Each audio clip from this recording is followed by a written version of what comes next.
মেদিনীপুরে রায়না চিরন বাঁকুড়া রই ফিতা যতন করে বাদলি মাথা তাও যে বাঁকা সীতা।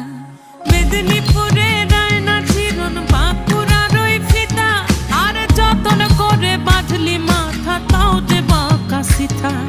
পেছ পাড়িয়া রাজকুমারী গলায় চন্দ্রহার দিনে দিনে বাড়ছে তোমার চুলেরই বাহার। পেছ পাড়িয়া রাজকুমারী